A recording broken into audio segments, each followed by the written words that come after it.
माता पार्वती ने ली अपने भक्त की कड़ी परीक्षा। प्राचीन काल में हिमालय के भवन में एक राजा श्याम रहते थे। वह भगवान शिव के परम भक्त थे। उनकी भक्ति अटल थी, लेकिन माता पार्वती ने अपनी तरफ से परीक्षा लेने के लिए निर्णय लिया। क्या राजा श्याम इस परीक्षा में सफल होंगे?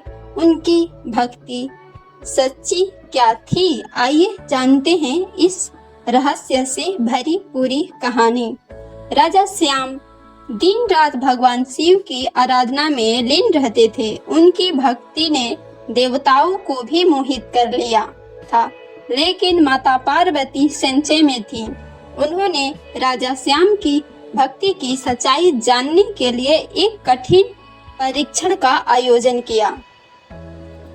फूलों और गहनों से सजी एक खूबसूरत महिला ध्यान मगन राजा के सामने प्रकट होती है। वह एक दिव्य प्राणी की तरह दिखाई देती है। श्याम राजा से विवाह का प्रस्ताव रखती है। राजा अचानक प्रस्ताव से चौंक गए। वह स्त्री को पहले भ्रम और फिर श्रद्धा की दृष्टि से देखते हैं। राजा श्याम ने भजन के माध्यम से उत्तर दिया, माता मैं भगवान शिव का भक्त हूँ। मेरे जीवन का एकमात्र लक्ष्य उनकी सेवा करना है। मैं किसी और से विवाह नहीं कर सकता। महिला का चेहरा कठोर हो जाता है। वह विभिन्न प्रलोभनों और चुनौतियों से राजा की परीक्षा लेती है। राजा श्याम लेकिन वह शिव के प्रति अपनी भक्ति में दृढ़ रहते हैं। फिर महिला ने धन, प्रकृति और शक्ति प्रलोभन दिया, लेकिन राजा श्याम ने अपनी भक्ति में अटल रहे। उन्हें सुंदर स्त्री से कहा, मेरे लिए भगवान शिव ही सब कुछ हैं। आपके बिना भी मेरा जीवन पूर्ण है। महिला का चेहरा नरम हो जाता है। महिला दिव्य प्रकाश बिखेरती हुई वह राजा के सर पर हाथ रखकर उसे आशीर्वाद देती है और राजा श्याम की भक्ति से प्रभावित हुई उन्होंने अपना असली रूप धारण किया। वह स्वयं माता पार्वती थी और राजा श्याम को दर्शन दिए। हे राजा श्याम, मैं आपकी भक्ति से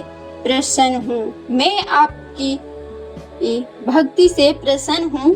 मैं सहस्त्रगार धनुष सेनाओं का राज्य, समृद्धि और दीर्घ आयु प्रदान करती हूँ। राजा श्याम को भगवान शिव का भी संग्रह भी प्राप्त हुआ।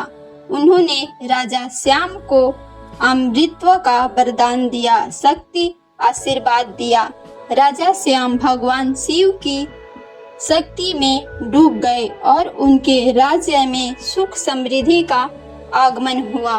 राजा जो अब दिव्य आभा से सुशोभित हैं, अपने समृद्ध राज्य पर शासन करते हैं और राजा अपने प्रजा से बहुत अच्छे व्यवहार रखते हैं। वह अपने राजा से अत्यंत प्रेम करते हैं और वफादारी विशेषों से घिरा हुआ है और शांति और समृद्धि की भावना कायम है।